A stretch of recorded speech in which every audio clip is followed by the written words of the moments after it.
Hi, I'm Neile Jones, host of Focus on Suppliers. This week, we're targeting the hunting and fishing categories. We're going to take a look at what you need to know when it comes to the impact of signage and helping consumers make decisions at retail. Plus, how do you take a small business to the national level and what one company did to get a buyer's attention? That and more as Focus on Suppliers starts now.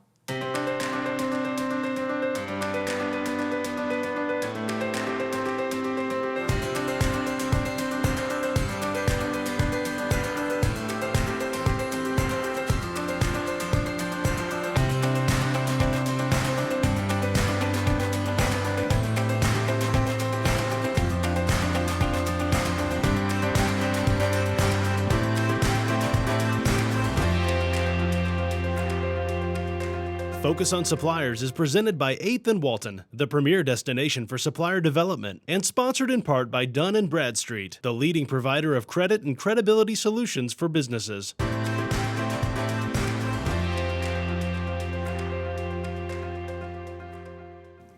Joining us now, Bruce Stanton from Pradco. Thank you for making the trip. It's good to see you. Good to see you. So excited to talk to you about fishing. And one of the things that you and I were visiting about was how large the fishing spectrum is and how many people fish. It is. There's about 35 million people that buy fishing licenses every year, so that's about 10% of the U.S. population.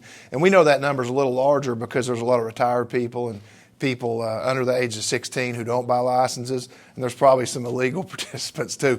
But when you think about how many people fish, it's more people than golf or more people that play tennis. So it's really, for the United States, it's a significant sporting event, lifestyle sport. You're saying lifetime. People do it for a lifetime. They do. And, you know, it's like I was talking to you, your dad took you fishing, and that's something that you're going to do your whole entire life. And that's what I did with my dad and my granddad and my kids. So, I'm 49 years old, and I've been fishing just about all of it. And, you do see families pass it down from generation to generation. It makes it wholesome. It makes it wholesome. It's part of what has made that category grow, which brings me to my next question for other suppliers who watch. You guys have learned a lot about pegs and signage and what works. We have, and over the last 3 years, we've developed some strategies with some of our key retail partners. And believe it or not, they're actually giving up retail space where they'd peg lures in exchange for signage. So some of our brands like Yum, Booyah, and Rebel, we've really focused on. And the signage is really having an impact. Like you might have a whole side counter full of products, and that little area where we might have 6 feet with signage on it is outperforming the rest of that 50 feet. So we're really seeing the results at retail. We're seeing some of our competitors start to duplicate it, and we're really trying to be aggressive and going out and speaking to the consumer, because when they're buying fishing lures, sometimes it's confusing. There's so many colors and sizes, and we're just trying to help them make that purchasing decision, and our retail partners are seeing that. And Pradco, you guys have been doing this a long time. We have. We've been doing it since 1962 in Fort Smith, Arkansas. Rebel Lures started there. And then in 1980, we sold to EBSCO Industries out of Birmingham, Alabama, and that gave us capital to go out and start making acquisitions. So Hedden is the world's oldest lure company, 1894, started in Dowagiac, Michigan. We bought that brand, and we have over 20 lure brands. Recently bought Norman Lures from Greenwood, Arkansas about 2 weeks ago. So, it's fun to be involved in the development and the acquisitions and taking that fun to other generations so they can enjoy it. And just to revisit for the suppliers who are watching us, one of the things that I feel from listening to you has made you so successful is remembering what the consumer needs and the wants. You really do. It's all about the consumer. And when we make a lure, first of all, it's got to catch fish, because if it doesn't perform, we're just selling something that doesn't work. And our brands have such heritage. That's our most precious things to us. So putting the right product in the right brand that actually works for the consumer, that's what it's all about. Yeah, exactly. And it's so funny because I'm looking at the lures on the table, and I had memories you were mentioning of fishing. So real quick, before we're out of time, tell me about your favorite. Sure. Well, the crickhopper is my all-time favorite lure. It kind of looks like a little grasshopper, a little cricket, and you just throw it out, dance it around on top, and it catches anything from trout to bass to bluegill. And one thing we've done the last few years is made the transition from the critter baits, the ultralight baits, into the little single hook barbless lures. It's a growing part of our business in Rebel, and something we're really focusing on that makes fishing safe, and you can actually fish more special regulations areas for trout than you could with a normal barbed hook. So nice to have you on the show today. Thank you for Thank taking you. the time. I could talk to you all day long. Of course, it's fishing, so I would. Appreciate you very much. Thank you, Bruce.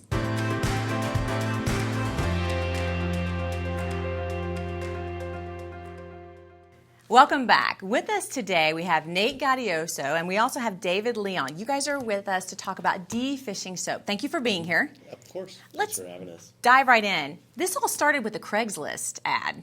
How did we get there? Well, it started, I was actually looking for a boat motor on Craigslist, and I saw this business advertised for sale, contacted them, and I remember I called my business partner here and said, "You're not going to quite believe this, but just bear with me." And we decided to purchase the business. It was only about a 3-4 month process to go through all of that. You had to obviously take care of patents and things like that to make sure you were lined up and ready to go. Oh yeah, we did a fair amount of due diligence before looking in the product, and looked into the customers that they had built in San Diego. They had a really loyal customer base, and we saw a lot of potential. So we said, let's take this and blow it up. And speaking of, as we look at the products that you have on the table, you just mentioned it. You took a mom and pop business and turned it into something that's going to be in stores across the country. Let's talk about the packaging and how that was affected by the growth of the company. Right. I mean, this product solves a problem that everyone has, and that's how it was formed. The original inventor, her husband was a fisherman. She ended up, having this issue of him coming home smelling like fish every time he had a good day on the water. She was a hobbyist soap maker, so she went ahead and started with a fish mold here that she did, and this was the first iteration, this bar. She eventually moved on and got the liquid formula in another bar, and this is how it came when we purchased the business.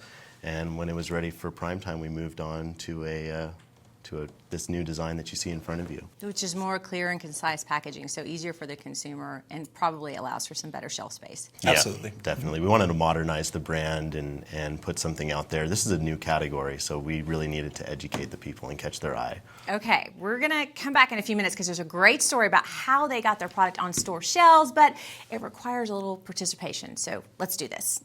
Great. So we're about to do what you guys did at the buyer demo. This is how you got your product on store shelves. So explain that to me and to our viewers. Yeah, definitely. We actually walked into the buyer meeting with some salmon and had him dig his hands right in and wash his hands right there, which is what we're going to do with you. Okay, so that's good for other suppliers to know, because if they have a product, they want to get it on store shelves. The best way to show how good it is to have the buyer take a look at it. Absolutely. I think they should absolutely try the product. Okay. We're making a bold claim, so we had to back it up. Okay, speaking of bold, there is a bold aroma in here, and it is the salmon, which I grew up fishing. I'm from Arkansas. I grew up fishing with my dad, so here we go, showing some love to the salmon. Before I get hate notes, Sam is going to wash this and cook it at home for his family. He's our director. Okay, so I'm officially, I smell good. All right, so let's try the soap. Okay. And you'll probably have to pour the bottled water, yeah? Yeah. You can put it, yeah. So, oh my gosh, I can smell that. We're going to get your hands try wet this first. Well, actually, do. There we Okay. go. So, Just a good rinse there. this smells good when you open it, too. All Yeah, it's right. got a slight liquor scent to it. Okay, so you're going to lather it up, Okay. and then we're going to wash you off here. And you can try this at home, unlike other things. Okay, so I'm All going to right, use perfect. And then we have Marie, who's our executive producer, because I'm going to say it smells good because I want to say that. You guys are considered. So Marie, come around here and tell me. She's known for her sniffer, she says. Gone. It's gone, right? Thank you, Marie. Okay, this is great. That was the exact response we had with the buyer at the Walmart meeting. And that's what it took to get on store shelves. In Absolutely. March, you guys will be on store shelves. In March, we'll be on store shelves. And .com. And then really quickly, only about 15 seconds, partnerships. How important? Yeah, it's been absolutely critical. We've been partnered with Sightline Retail, which has been absolutely critical in guiding us through this process, as well as Case Stack, which is really handling our logistics. And I think that's one of the biggest things for the small to medium suppliers is you really got to pick the good partnerships. To walk you through. It's so nice to meet you guys. Thank you for being here. Thank you very much for having us. I smell good. We'll be right back.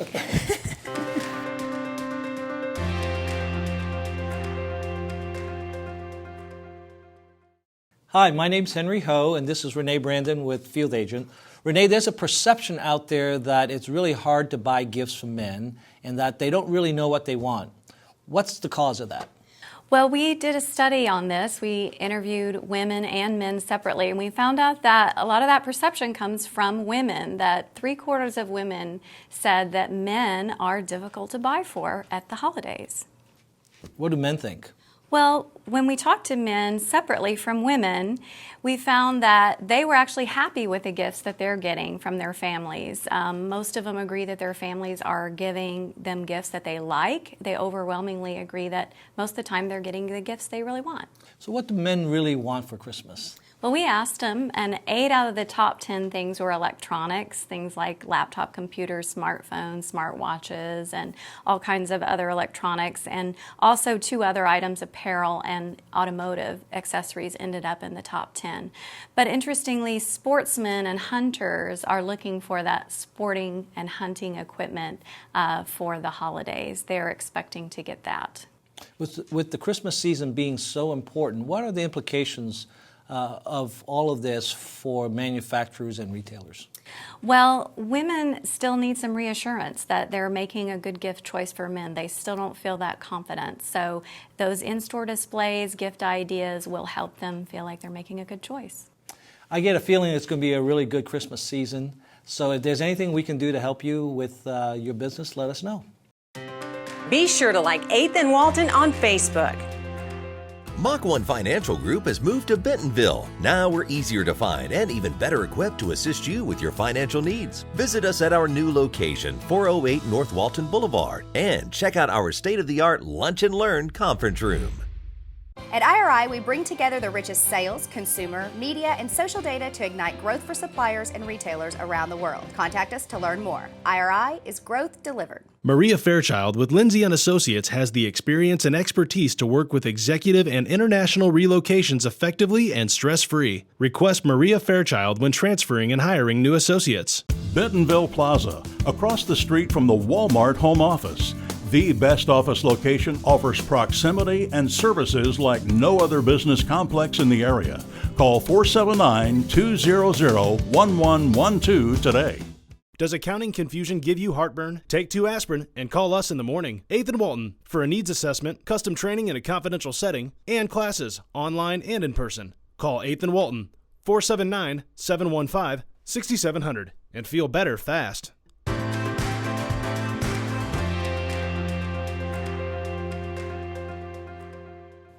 Joining us now, an old friend, Joe Murfin from Daisy Beebe. Thank you so much for being here with us today. Thanks for the opportunity to be here. We want to talk a little bit about the history of your company and its brand recognition. It's a great old brand. Neile, next year our company will celebrate its 130th anniversary of making BB guns. So the history goes back a long time, and it's a very personal product for a lot of people. If you talk to any hunter or shooter today, they'll say, my first gun was a Daisy BB gun. Exactly. When we talk about goes back a long way, we say it's a Daisy, or we talk about World War II, or we talk about, Daisy's been around a long time. And at Christmas time, these are very popular item to keep on store shelves. I'd say a Daisy or a Daisy Red Ryder BB gun, a young person's first gun, is a very significant rite of passage for them, and therefore there's a high demand for those. They're passed down from generation to generation, the tradition of having your first BB gun. And so for a manufacturer trying to satisfy this demand from the consumer at the store counter level, we've got to plan months in advance. And there really isn't any way to keep the product replenished just on the store counter.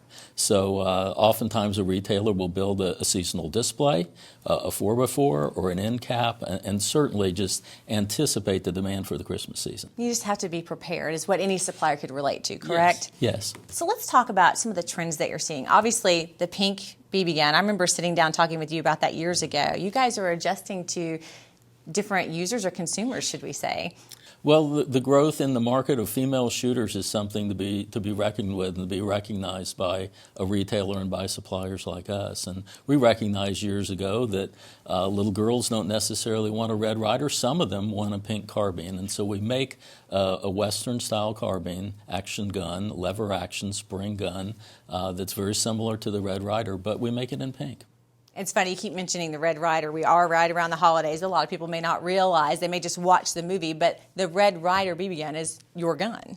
Well, the Red Ryder is a Daisy Red Ryder, yes it is, and it's been made since 1940. So there again, you have generations of great-grandparents and grandparents and parents that have passed down this tradition of that being their first gun. I remember talking to you about that too, because the gun didn't actually exist. The writer misremembered the gun, and you guys had to recreate a gun that worked. Right. In the holiday movie, the writer, who was Gene Shepard, thought that he, as a child, had had a Red Ryder BB gun with a compass and sundial.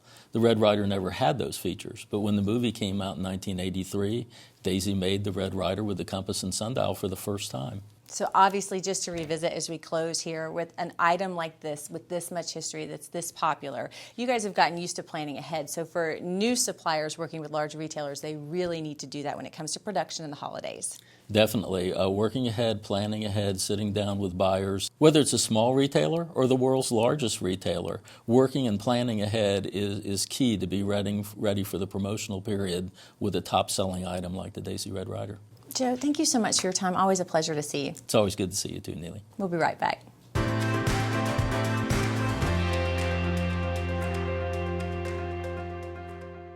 Joining us now, Carrie Bailey with Menasha. Thank you again for being here. I'm going to dive right in. This is obviously our show focused on the hunting category. How do you help our suppliers create that niche, what they need that's also relevant to their market? How do you help them achieve that? Well, it is that time of season, and it's a fun time, particularly for me. I'm enjoying, this kind of season. So when you look at how the suppliers respond in this seasonal atmosphere, in and around sporting goods and those kind of things, developing niche merchandising opportunities is about being fluid. And in today's environment, you've got to be able to provide that relevance at those stores or those communities of stores that have that particular shopper. And for a lot of suppliers, it's about getting their items in the right formation. And for us, we're able to do that kind of in a supply chain atmosphere by our network of national super centers, if you want to call them that, but they're really service centers that can take those products that are relevant to those environments, because they're all kind of different hunting environments and regionalized, and developing regional or store of the community type solutions for those folks. And really tailor it to the local traits. Absolutely. Walmart does a great job, and as do many retailers, in traiting their shoppers. And so they know and understand what's going to happen departmentally, and developing merchandising solutions that are appropriate for those shoppers takes a lot of planning, but yet it has to be responsive as well. And that's where your outside supply chain resources, like what we provide, can be very instrumental in creating things that are relevant to the shopper. Let's touch on that a little bit more, because you guys actually have, is it about 28 facilities? That's that makes a huge difference when you're trying to get something out quickly. Explain that process. Well, what happens is, for a number of suppliers where they don't have DCs across a country, maybe, because in particular niche departments or categories, they're not developed with multiple production facilities across the country. For us, if they can just get their products, if they can break them up and get them into one of our regional centers, then we can break that down and customize that mix. We might create, for example, 5 different assortments going to, say, 700 stores, but we would have 5 assortments for those 700 stores, and we can manage that and make them almost freight direct to the store. So it really simplifies the supply chain for the supplier. Well, and it also, I can't say it enough, the tailoring for the community that you're trying to reach, but also the tailoring for the retailer you're working with. Absolutely. We've been able to see a growing need for multi-vendor type solutions as well. If you've got game calls and you have ammunition and you want to provide them together, it may be 2 different suppliers. We bring those suppliers together, put them in a solution, and as a resource to that, we can help deliver a more relevant solution in the shopping space for 2 suppliers that can be real appropriate at store level. We have about 30 seconds left, and I know it's hard in 30 seconds, but just explain to folks why they should contact you. Well, I think there's 3 things you need to know. The retail environment's changing rapidly. Relevance is the key thing. Working with folks who have resources in a national atmosphere can support the unique efforts that are required for suppliers. And I think as suppliers look forward, there's going to be more need for that. And Menasha's a phone call away to bring some of those resources to bear. A phone call away to a lot of experience, good advice, and accomplishing your goals. We hope so. All right. Thank you so much, Kerry. Thank you. You can see all episodes and extended interviews at Vimeo. Bentonville Commerce, less than 1 mile from the Walmart home office. You'll love the convenience, amenities, and customized options Bentonville Commerce offers. For more information or a tour, call 479-200-1112 today. The Dental Arts team provides excellent care in a warm, friendly environment. Dr. Rob Adair and Dr. Heather Adams pride themselves on incorporating the latest dental technology and techniques into the Bentonville community. Their approach to individualized care gives each patient the right to choose the level of dental health their patient requires, from crowns, dentures, veneers, implants, preventative care, and teeth whitening. Call 479-273-3306 today to schedule your appointment. Youth Bridge's Holiday Giving Program benefiting youth in need kicks off December 4th. Call 479-575-9471 or visit www.youthbridge.com. The mission of Single Parent Scholarship Fund of Benton County is to enable single parents to attain self-sufficiency through post-secondary education. Call our office at 479-254-8550. K-Stack, the leader in collaborative retail consolidation programs. We offer the supply chain expertise needed to navigate the challenges of selling products with the world's largest retailers. And we provide customers with a customizable, scalable, environmentally sustainable supply chain with the same advanced technology typically used by larger rivals. By leveling the playing field, K-Stack lowers distribution costs and increases overall margins. K-Stack, retail logistics is what we do. Are chargebacks busting your chops? Take 2 aspirin and call us in the morning. 8th and Walton for a needs assessment, custom training in a confidential setting, and classes online and in person. Call 8th and Walton 479-715-6700 and feel better fast. Obviously, when we talk about hunting and fishing, we also need to talk about compliance, which brings me to Peggy Fowler from Walmart. Thank you so much for being with us once again. Thanks for having me. I love talking with you because there's so much to talk about when it comes to compliance and this category. It is a little bit tricky, and people may not realize why. That's right. So, Neile, one of the things about the hunting and fishing category is we may be able to sell product that is legal, but it may not be legal to use it in its intended form. You were just saying in your home state, you have a great example of that. Yeah, so the state of Virginia, just recently this year, has found that there's this chronic waste disease found in deer, and it's coming from the urine, and that urine is being sold by retailers like Walmart in those geographic areas. So now there's a law saying we won't let people use that urine for its intended purpose. And the problem is people buy a product from you, they think they can use it. Right. So it's not good. It's not good. And, the customers, they buy licenses from us. So the regulatory agencies expect Walmart to know what's legal to be used there. Customers, when they buy it, they think the product's legal to be used. So why are we selling something they can't use? And before we move on with this, I want to be sure and reference, we have a graphic we're going to show because this is happening. It's not just your home state. This is happening a lot of places. Right. That's right. There's 23 different states that have found this disease from deer, from their waste, and they're tracking it back to urine, and that's corresponding to the laws that we're finding. So 23 states that we're finding this is happening. So the issue is, there's many issues, but part of the problem is, if you're a supplier, what you need to be aware of is, if a retailer sells something and then people learn they can't use it, it's not good for the retailer, it's not good for the consumer, it's not good for the supplier. Right. So how do they communicate, and who do they communicate that? Right. So when a supplier is sitting down with the buyer and they're going to take the order, they need at that time to talk about where product may not be legal, but also where it's not legal to use, and let the buyer know on the front side. And so let's just do the right thing at the time that the order is being written. Because it's the right thing for everyone. The right thing. Okay, and that communication, don't be afraid to say, hey, yes, we want you to carry this, but this is something you need to be aware of. Correct? It doesn't mean maybe it won't be. It just means maybe there'll be a disclaimer or they'll figure out something. That's right. Most buyers would welcome that because it's much better to know that on the front side. And that supplier will be seen as very credible and will probably get more business by just saying, I know what can and cannot be sold. And so that's really a partnership. Okay, and you and I have talked before at other categories, but the hunting category, we gave one example. There are so many pieces of legislation for you to keep up with, but that responsibility, you say, cannot all fall on the buyer. That's correct. And, only the supplier really knows their product well and should know all of the city and county areas where there's restrictions. And so that onus is really back on the supplier, and that's part of taking that order is they should know that and communicate it. And really that relates to any category. Any category. Not just hunting. So one more time, because I know we can't say it enough. What do buyers need from their supplier? The buyers need communication from the supplier where we can and cannot sell or where the customer can or cannot use their product. Okay, it's a team effort. It's a team effort. Peggy, thank you. Thank you, Neile. Welcome to Retail Edge.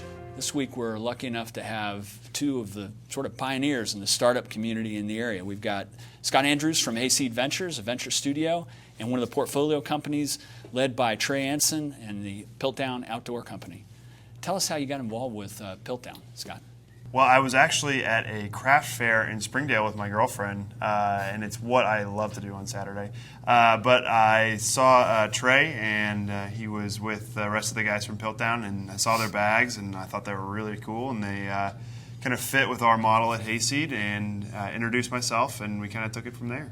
And to be clear, Hayseed is a venture studio, so you look to find great companies and take them to the next level? That's right. We like to partner with early stage companies that have a little bit of traction or have a few first customers and help them fill out the last little bit of their team, kind of check the last 9 or 10 boxes that they need to check before going out and growing into a really big company. Got it. And Trey, so you've got a great looking backpack here. Tell us about what you're doing with Piltdown and how you got involved. Well, you know, I started this company on accident, really. About a year ago, I needed a backpack for a hike that I was going on. I couldn't find what I was looking for on the store shelves, and I had bought too many to justify the next one to my wife, and so she put a sewing machine down and said, build one. And I did, and it was horrible, and the next one was better, and 25 backpacks later, here you go. So you're an outdoor guy, you probably spent some time hunting too, but you're also a fireman, right? Some of the things you learned being a fireman inspired the backpack? Absolutely.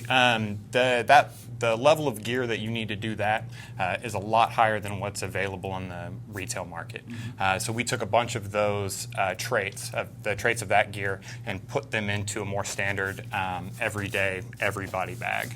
Got it. That's our company, is all firefighters from Springdale. That's how you got it started. Oh, very cool. It's a great story. I mean, people love brands that have a story behind them, so that's really interesting. And this one is more durable than what you could typically buy if you were to go to Cabela's or... Sure. The trend has been towards a lighter weight bag. People are trying to move quickly, but we've gone so far in that direction that we're making bags that are less durable than what a hunter needs. In Arkansas, for sure, you know, the what you're dealing with out there, the rock and the tree, you need something that's going to stand up to that abrasion, and I want something that I'm going to have season after season. I don't want to go looking every year. You know, last year my bag ripped, I need something new. I want something I can keep forever, and that's what we're doing with these. So you're selling out of these, as I understand it, some local retailers. What have you learned about retail distribution, and what are some lessons that you've learned that might be instructive to other folks that are looking to do? Sure. So the plan has to be to produce more bags than you can sell initially. We sold out day one and have stayed sold out.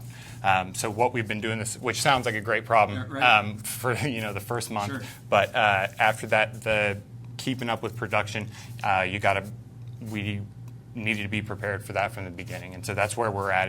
And that's a lot of reason we brought Hayseed in, is to help us scale up to that. Figure out how to get to the next level. Well, listen, we're excited that you're in NWA. It sounds like a great marriage between Piltdown and Hayseed. Thanks for coming in today, guys. Coming up next will be the remainder of Focus on Suppliers. Follow us on Instagram at 8th and Walton. GigWalk is transforming how work gets done. As the leading mobile workforce management platform, GigWalk provides companies with mobile tools and a data-driven approach to improving business efficiency. Leading brands and retailers use GigWalk to manage their field teams and to mobilize 750,000 GigWalkers to collect data intelligence about their business and brands. Are the shelves stocked? Are my products priced competitively? Are the correct promotions in place? Visit us at gigwalk.com to learn more. GigWalk, make work better. Our graduates are part of the diverse, skilled workforce in the region's most successful companies. Invest in the future of your team. Invest in the Single Parent Scholarship Fund of Northwest Arkansas.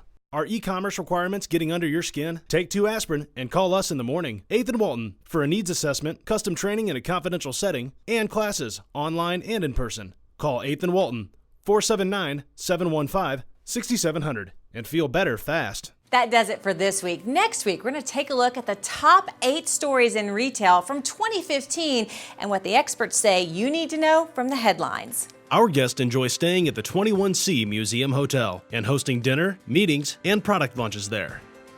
To record this show, set your DVR to Focus on Suppliers, Sundays at 5 a.m. on KNWA.